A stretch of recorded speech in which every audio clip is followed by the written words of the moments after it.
നമസ്കാരം. നമ്മൾ മലയാളികൾ മുഖ്യമന്ത്രിയെ തിരയുന്നത് തുടരുന്നത് കൊണ്ട് മറ്റു വാർത്തകളൊന്നും നമുക്ക് പ്രാധാന്യമുള്ളതായി മാറുന്നില്ല. 2 ദിവസം മുമ്പ്, അതായത് ഞായറാഴ്ച, പ്രധാനമന്ത്രി നരേന്ദ്രമോദി തെലങ്കാനയിൽ നടത്തിയ ഒരു പ്രസംഗമുണ്ട്. രാജ്യത്തോട് മുണ്ടുമുറുക്കി ഉടുക്കാൻ നിർദ്ദേശിച്ച പ്രസംഗം. 9 കാര്യങ്ങളാണ് മോദി ആവശ്യപ്പെട്ടത്. ഈ 9 കാര്യങ്ങളും രാജ്യത്തിൻ്റെ ഇപ്പോഴത്തെ സാമ്പത്തിക സ്ഥിതിയുമായി ബന്ധപ്പെട്ട് നിർണായകമാണ്. എന്തുകൊണ്ടോ നമ്മൾ ഇക്കാര്യത്തെക്കുറിച്ച് വേണ്ടതുപോലെ ചർച്ച ചെയ്തില്ല. ഒരു തരത്തിൽ അത് നന്നായി. മോദി ഇപ്പോഴത്തെ സാമ്പത്തിക സ്ഥിതിയിൽ രാജ്യത്തിന് ഗുണം ചെയ്യുന്ന ചില നിർദ്ദേശങ്ങൾ പറഞ്ഞാൽ പോലും മോദിയുടെ പരാജയമെ വ്യാഖ്യാനിക്കാൻ മത്സരിക്കുന്ന മാധ്യമങ്ങൾ അതേക്കുറിച്ച് ഇതിനോടകം പല ചർച്ചയും ചെയ്യേണ്ടതാണ്. ഒരുപക്ഷെ രാഹുൽ ഗാന്ധി ഇന്നലെ ഇതിൽ ഇടപെട്ടതോടെ ഇന്നു മുതൽ ആ ചർച്ച ചൂടുപിടിക്കാൻ സാധ്യതയുണ്ട്. രാഹുൽ ഗാന്ധി പറഞ്ഞത് മോദിയുടെ പരാജയം രാജ്യത്തിൻ്റെ തകർച്ചയിലേക്ക് മോദി രാജ്യത്തെ നയിച്ചതിൻ്റെ ലക്ഷണമാണ് ഈ നിർദ്ദേശങ്ങളെന്നാണ്. ഇത്തരം കാര്യങ്ങളെക്കുറിച്ചുള്ള രാഹുൽ ഗാന്ധിയുടെ നിരീക്ഷണത്തിന് മോദി മറുപടി പറഞ്ഞേക്കില്ല. എന്തായാലും രാജ്യം നേരിടാൻ പോകുന്ന വലിയ വെല്ലുവിളികളെക്കുറിച്ചുള്ള കൃത്യമായ മുന്നറിയിപ്പാണ് മോദി നൽകിയത്. രാജ്യം മാത്രമല്ല, ലോകം മുഴുവൻ വലിയ വെല്ലുവിളികൾ നേരിടാൻ പോകുന്നു. അതിന് അടിസ്ഥാന കാരണം പശ്ചിമേഷ്യയിലെ യുദ്ധമാണ്. ഇസ്രായേലും അമേരിക്കയും സംയുക്തമായി ഇറാനെ ആക്രമിക്കുമ്പോൾ ഒരിക്കലും വിചാരിച്ചില്ല ഹോർമൂസ് കടലിടുക്ക് അവർ അടച്ചുപൂട്ടുമെന്ന്. എന്ന് മാത്രമല്ല, ഇറാനെ നിഷ്പ്രഭമാക്കി ആ രാജ്യം പിടിച്ചെടുത്ത് എണ്ണ വിപണിയിൽ കൂടുതൽ നിയന്ത്രണം ഉണ്ടാക്കാൻ കഴിയുമെന്ന് അമേരിക്ക കണക്കാക്കി. പക്ഷെ ഒന്നും സാധിച്ചില്ല. 2.5 മാസമായിട്ടും യുദ്ധം തുടരുന്നു. എങ്ങനെ തലയൂരും എന്ന് ആർക്കും അറിയില്ല. 2020-21 കാലഘട്ടത്തിൽ കോവിഡ് എങ്ങനെയാണോ ലോക സമ്പദ് വ്യവസ്ഥയെ ബാധിച്ചത്, അത്തരത്തിലേക്ക് ഈ യുദ്ധം നമ്മളെ കൊണ്ടുപോവുകയാണ്. 2.5 മാസം മുമ്പ് യുദ്ധം ആരംഭിക്കുമ്പോൾ ഒരു ബാരൽ എണ്ണയുടെ വില $70 ആയിരുന്നെങ്കിൽ ഇന്ന് ഈ വീഡിയോ ഞാൻ ചെയ്യുമ്പോൾ $126. യുദ്ധം കുറയുമെന്ന ഒരു സൂചനയുമില്ലാത്തതുകൊണ്ട് അത് പടിപടിയായി വർദ്ധിക്കുമെന്ന് കണക്കാക്കുന്നു. എന്ന് വെച്ചാൽ ഇപ്പോഴത്തെ എണ്ണവില നേരത്തെ 100 രൂപയായിരുന്നെങ്കിൽ ഇപ്പോൾ ഏതാണ്ട് 180 രൂപ ആവേണ്ടതാണ്. ഇന്ത്യയിൽ പക്ഷേ അത്തരത്തിലുള്ള വില വർധനവ് ഇതുവരെ നടപ്പിലായിട്ടില്ല. ലോകത്തെല്ലായിടത്തും പക്ഷേ വില വർധനവ് പ്രാവർത്തികമായി. ഇന്ത്യൻ എണ്ണ വിപണിയെ നിയന്ത്രിക്കുന്നത് സർക്കാരായതുകൊണ്ടാണ് അത് ഇതുവരെ അങ്ങനെ നടപ്പിലാക്കാത്തത്. എന്നാൽ എണ്ണ കമ്പനികൾക്ക് 30,000 കോടിയിലധികം രൂപ വീതം നഷ്ടമായിരിക്കുന്നു എന്നാണ് കണക്കുകൾ. ഏറെ വൈകാതെ ഇന്ധനവില വർദ്ധിപ്പിക്കും. കുറഞ്ഞത് ലിറ്ററിന് 10 രൂപയെങ്കിലും വർദ്ധിച്ചേക്കും എന്നാണ് റിപ്പോർട്ട്. എങ്കിൽ പോലും നഷ്ടം നികത്താൻ എണ്ണ കമ്പനികൾക്കോ രാജ്യത്തിനോ സാധ്യമല്ല. ഹോർമൂസ് കടലിടുക്കിലൂടെയാണ് അന്താരാഷ്ട്ര ക്രൂഡ് ഓയിൽ വിപണിയുടെ 20% പ്രകൃതിവാതകത്തിൻ്റെ 25% കടന്നു പോകുന്നത്. എന്നാൽ ഇന്ത്യയുടെ സ്ഥിതി വ്യത്യസ്തമാണ്. ഏതാണ്ട് 90% ഇന്ത്യ ഇറക്കുമതി ചെയ്യുന്നു. അതുകൊണ്ട് തന്നെ ഈ പ്രതിസന്ധി ഏറ്റവും അധികം ബാധിക്കുന്നത് ഇന്ത്യയാണ്.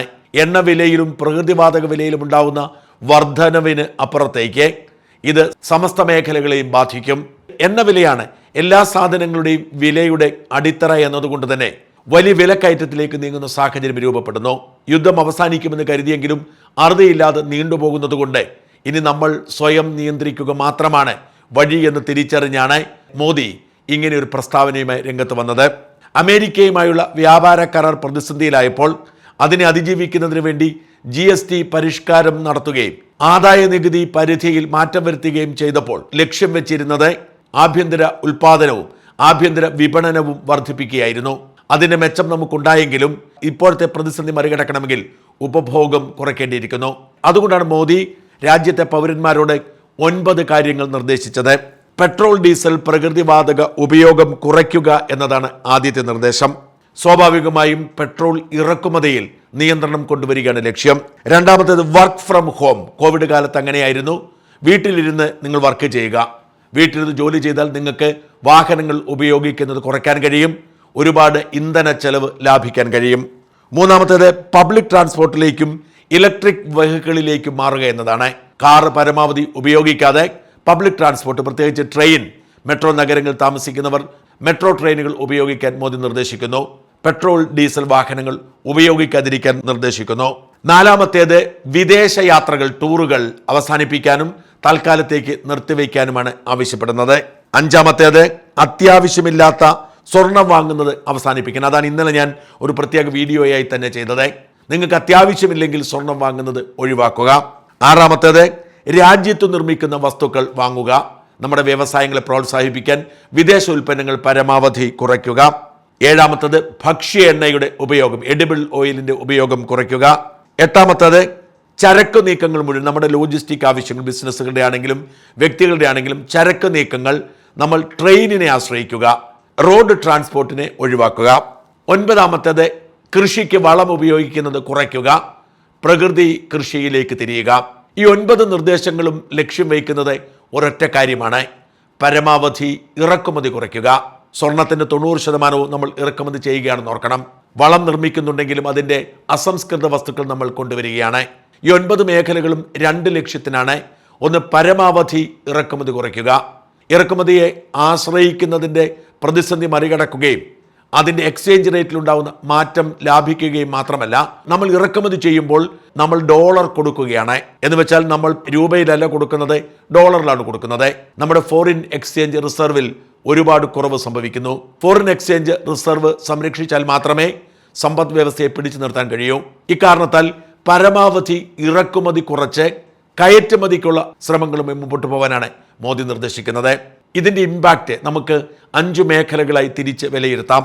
ഇന്ത്യൻ പ്രധാനമന്ത്രി പൗരന്മാർക്ക് നൽകുന്ന കേവലം ഒരു ഉപദേശം മാത്രമല്ല, ഇതൊരു സാമ്പത്തിക മുന്നറിയിപ്പാണ്. ഉയരാൻ പോകുന്ന വിലയെക്കുറിച്ച്, ഉണ്ടാകാൻ പോകുന്ന പട്ടിണിയെക്കുറിച്ച്, അതിനെ അതിജീവിക്കാൻ മുണ്ടുമുറുക്കി കുത്തേണ്ടതിൻ്റെ ആവശ്യകതയെക്കുറിച്ച് പ്രധാനമന്ത്രി ഓർമ്മിപ്പിച്ചതാണ്. ഈ നിർദ്ദേശങ്ങളുടെ ഇക്കണോമിക് എഫക്ട്സിനെ നമുക്ക് 5 സെക്ടറുകളായി തിരിക്കാം. ആദ്യത്തേത് ഏവിയേഷൻ ടൂറിസം സെക്ടറാണ്. നമ്മുടെ സമ്പദ് വ്യവസ്ഥ വളർന്നപ്പോൾ ഇടത്തരക്കാർ സമ്പന്നരായി തീരുകയും അവർ വലിയ തോതിൽ വിദേശയാത്രകൾ ആരംഭിക്കുകയും ചെയ്തു.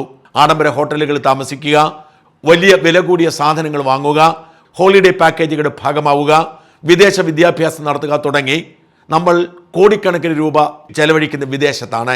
ഇവയൊക്കെ നമ്മുടെ ഫോറിൻ റിസർവ് വിദേശത്ത് കൊണ്ടുപോയി ചെലവഴിക്കുന്ന സാഹചര്യം സൃഷ്ടിക്കുന്നു. അതുകൊണ്ട് മോദി പറയുന്നു, നിങ്ങൾ ഈ മേഖലയിൽ നിയന്ത്രണം ഏർപ്പെടുത്തുക, വിദേശ ടൂറുകൾ കുറയ്ക്കുക, വിദേശത്തുള്ള നിങ്ങളുടെ ആഡംബര ജീവിതം ഉപേക്ഷിക്കുക. ഇത് ഏവിയേഷൻ ഇൻഡസ്ട്രിയെയും ടൂറിസ്റ്റ് ഇൻഡസ്ട്രിയെയും വല്ലാതെ ബാധിക്കും. ഏവിയേഷൻ ഇൻഡസ്ട്രിയിലെ 35-45% ഓപ്പറേഷൻ കോസ്റ്റ് എന്ന് പറയുന്നത് ഏവിയേഷൻ ഫ്യൂവലാണ്, വിമാന ഇന്ധനമാണ് ഇതിന് പ്രധാനമായും ഉപയോഗിക്കേണ്ടത്. ഇതാണ് ഏറ്റവും പ്രധാനപ്പെട്ട ചെലവ്. കൂടാതെ aircraft maintenance, lease rental, insurance ഇവയെല്ലാം ഡോളറിലാണ് ഇത്തരം കമ്പനികൾ കൈകാര്യം ചെയ്യുന്നത്. അതുകൊണ്ട് തന്നെ ഡോളർ രൂപ വ്യത്യാസം ചെലവ് വർദ്ധിപ്പിക്കുന്നു. അതുകൊണ്ടാണ് വിദേശയാത്ര നിയന്ത്രിക്കാൻ ആവശ്യപ്പെടുന്നത്. ഈ പ്രഖ്യാപനം ഏവിയേഷൻ ഇൻഡസ്ട്രി വലിയ ചലനമുണ്ടാക്കി. ഇൻഡിഗോ എയർലൈൻസിന്റെ ഓഹരി വില ഈ ഒരൊറ്റ പ്രഖ്യാപനം വന്നപ്പോൾ 4% കുറഞ്ഞു. വർക്ക് ഫ്രം ഹോം എന്ന പ്രഖ്യാപനവും ഇതിനോട് കൂട്ടി വായിക്കേണ്ടതാണ്. ആളുകൾ പരമാവധി വീട്ടിലിരുന്നു കൊണ്ട് കോവിഡ് കാലത്തെ പോലെ പണിയെടുക്കുമ്പോൾ സ്വാഭാവികമായും ചെലവ് കുറയ്ക്കാൻ കഴിയും. അതുകൊണ്ട് തന്നെ ഏവിയേഷൻ ഇൻഡസ്ട്രിയെ ബാധിക്കും. രണ്ടാമത്തെ സെക്ടർ എണ്ണ വിപണിയും ട്രാൻസ്പോർട്ട് ലോജിസ്റ്റിക് വിപണിയുമാണ്. ഒരു ദിവസം 5.5 മില്യൺ ബാരൽ എണ്ണയാണ് നമ്മൾ ഉപയോഗിക്കുന്നത്. ട്രാൻസ്പോർട്ടും ലോജിസ്റ്റിക്കും ഒക്കെ നമ്മൾ ചെലവ് കുറയ്ക്കുമ്പോൾ ഇതിൻ്റെ ഉപയോഗം കുറയുമെന്നും അങ്ങനെ ഫോറിൻ എക്സ്ചേഞ്ചിനെ നിയന്ത്രിക്കാൻ കഴിയുമെന്നും മോദി കണക്ക് കൂട്ടുന്നു. മൂന്നാമത്തേത് രാസവളവും കൃഷിയുമായി ബന്ധപ്പെട്ടുള്ളതാണ്. രാസവളത്തിന് ആവശ്യമായ അസംസ്കൃത വസ്തുക്കളൊക്കെ നമ്മൾ ഇറക്കുമതി ചെയ്യുന്നു. കൃഷി ആശ്രയിക്കുന്നത് രാസവളത്തെയാണ്. രാസവളത്തിൻ്റെ അളവ് കുറയ്ക്കുക, അങ്ങനെ ഇറക്കുമതി കുറയ്ക്കുക, പ്രകൃതി കൃഷിയിലേക്ക് മടങ്ങുക, അങ്ങനെ ചെലവ് കുറയ്ക്കുക എന്നതാണ് ലക്ഷ്യം. നാലാമത്തേത് സ്വർണവും ആഡംബര വസ്തുക്കളുടെ ഉപയോഗവും ഇറക്കുമതി ചെയ്യുന്ന ഉപഭോഗ വസ്തുക്കളുടെ നിയന്ത്രണവുമാണ്. നേരത്തെ സൂചിപ്പിച്ചതുപോലെ സ്വർണം നമ്മുടെ ഒരു അത്യാവശ്യ സാധനമേ അല്ല, ആഡംബര സാധനമാണ്. കോടിക്കണക്കിന് ഡോളറാണ് സ്വർണ്ണ ഇറക്കുമതിക്ക് വേണ്ടി നമ്മൾ ചെലവഴിക്കേണ്ടി വരുന്നത്. അതുകൊണ്ടാണ് ഈ ആഡംബര ജീവിതത്തിൽ അച്ചടക്കം പാലിക്കാൻ മോദി പറയുന്നത്. അഞ്ചാമത്തെ സെക്ടർ മാനുഫാക്ചറിങ്ങും MSMEയുമാണ്. അതായത് ചെറുകിട ഇടത്തരം വ്യവസായങ്ങളും ഉൽപാദന വ്യവസ്ഥയും. ഇവയ്ക്കെല്ലാം റോഡ് ട്രാൻസ്പോർട്ടേഷൻ ആവശ്യമാണ്. ഇവയ്ക്കെല്ലാം പ്രകൃതിവാതകവും ഇന്ധനവും ആവശ്യമാണ്. അവയെ വലിയ തോതിൽ ഇത് ബാധിക്കാൻ ഇടയായതുകൊണ്ട് തന്നെ ആഭ്യന്തര വിപണിയെ ഉണർത്താൻ വേണ്ടി വിദേശ ഉൽപ്പന്നങ്ങൾ ഒഴിവാക്കാൻ പറയുന്നു. വലിയ ഇമ്പാക്റ്റ് നമ്മുടെ ജീവിതത്തിൽ ഉണ്ടാക്കാൻ പോകുന്ന പട്ടിണിയുടെയും ദുരിതത്തിൻ്റെയും കാലം വരാൻ പോകുന്നു എന്ന സന്ദേശമാണ് മോദി ഒരു പ്രസംഗത്തിലൂടെ ലോകത്തോട് പറഞ്ഞത്. നമുക്കും ഈ നിർദ്ദേശങ്ങളോട് സഹകരിക്കാം. ഊർജം പാഴാക്കുന്നതും ഇറക്കുമതിയിലൂടെ വിദേശ നാണ്യം കുറയ്ക്കുന്നതുമായ പ്രവർത്തികളൊക്കെ അവസാനിപ്പിക്കാം. പ്രമുഖ ചാർട്ടേഡ് അക്കൗണ്ടന്റും ധനകാര്യ വിദഗ്ധനുമായ രഞ്ജിത്ത് കാർത്തികേയൻ ഈ പ്രഖ്യാപനത്തെ വിലയിരുത്തുന്നത് കൂടി കേൾക്കുക. നമസ്കാരം. ഈ മോദിജിയുടെ പ്രസംഗം ഉണ്ടായിരുന്നല്ലോ, 9 കാര്യങ്ങൾ ചൂണ്ടിക്കാണിച്ചുകൊണ്ട് നമ്മളൊന്ന് മുറുക്കിയെടുക്കാൻ പറഞ്ഞിട്ടുണ്ടല്ലോ.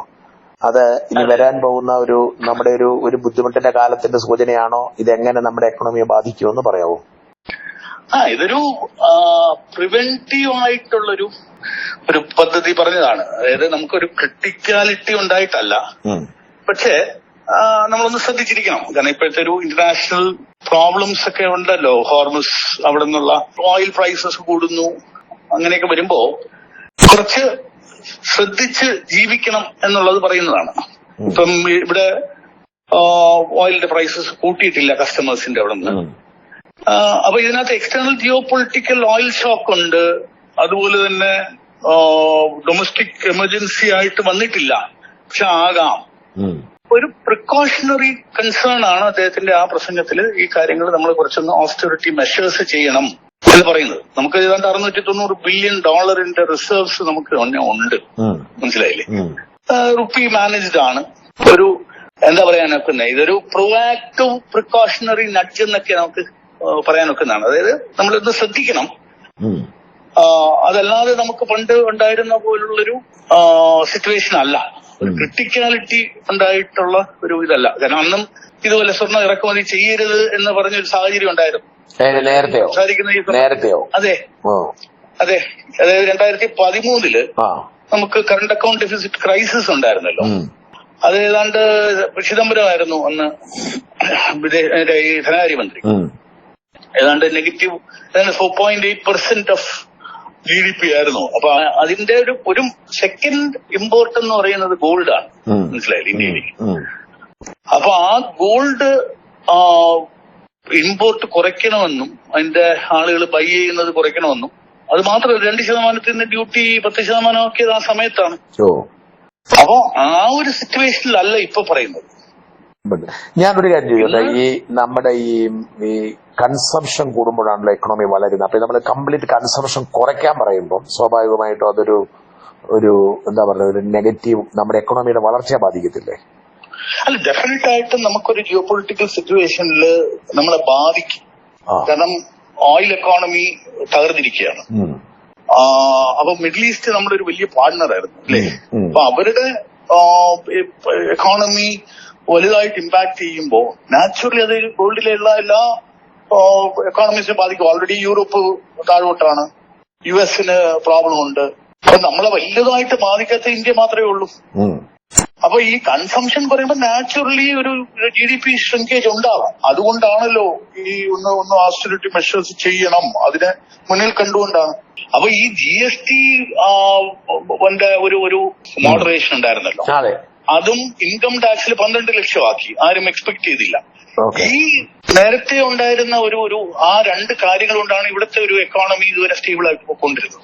അത് കൺസംഷൻ കൂട്ടാൻ വേണ്ടിട്ടല്ലേ GST-യിലൊക്കെ മാറ്റം ഉണ്ടാക്കിയത്?